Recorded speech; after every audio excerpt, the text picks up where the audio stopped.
Leaving Moab, I found myself on rural roads again, making my way to Goblin Valley State Park.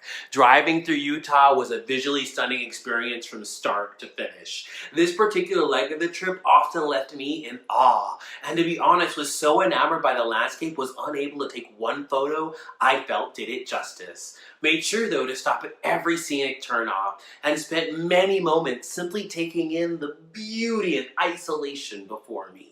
This week, that journey. To see the full vlog, feel free to visit my website, arielanatole.com, by clicking on the link in my bio. Leaving Moab was singularly the hardest and saddest moment of the entire trip. Still suffering from a DID episode, my body, my spirit had zero desire to leave that remarkable town. Forward movement, however, is an anchor, compelling me to endure that pain of loss in order to enjoy the next moment.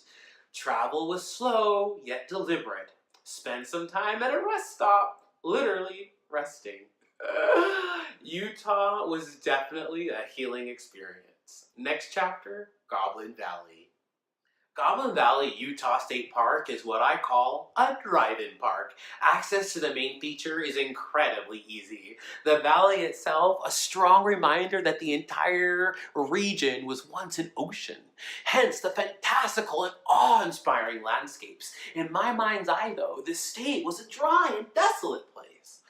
And I have always been drawn to water and repelled by deserts. Surprisingly, in Utah, water's calming influence had a constant presence.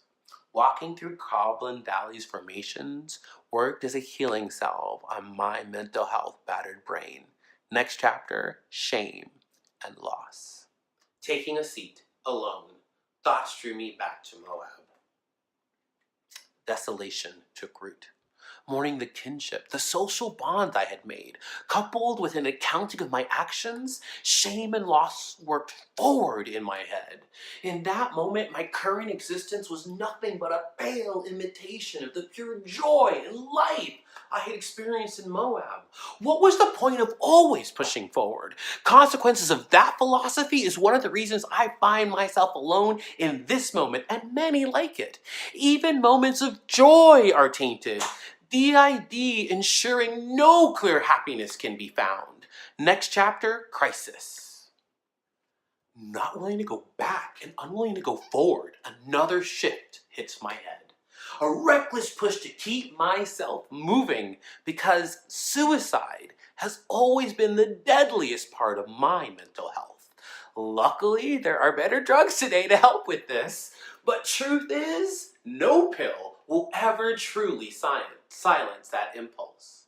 Now, when I see that particular precipice, I consciously seek joy, taking higher risks, grasping that the rewards are literally life-saving. Next chapter, hiking. Goblin Valley's main feature doesn't really have a trail per se, just a large valley to meander through, and this I began to do with abandon, exploring the caves and handholds the landscape offered, a sloppy, messy, fun hike, and not in the mood to socialize, made sure my rambling was far away from fellow park visitors. So DID allowing me to filter the experience, literally seeing what the landscape must have looked like underwater, transforming myself into an underwater explorer. Next chapter, ocean. This leg of the trip demonstrates that this brain of mine is indeed an ocean.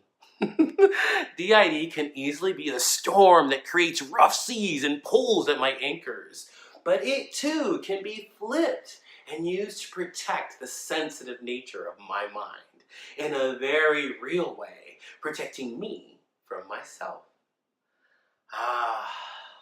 Filtering the particularly ugly thoughts that can crowd and drown. But see, joy was found that afternoon exploring a long ago sea, embracing the landscapes, allowing nature to do what it does best. Heal. Thank you for watching. Continue to be awesome.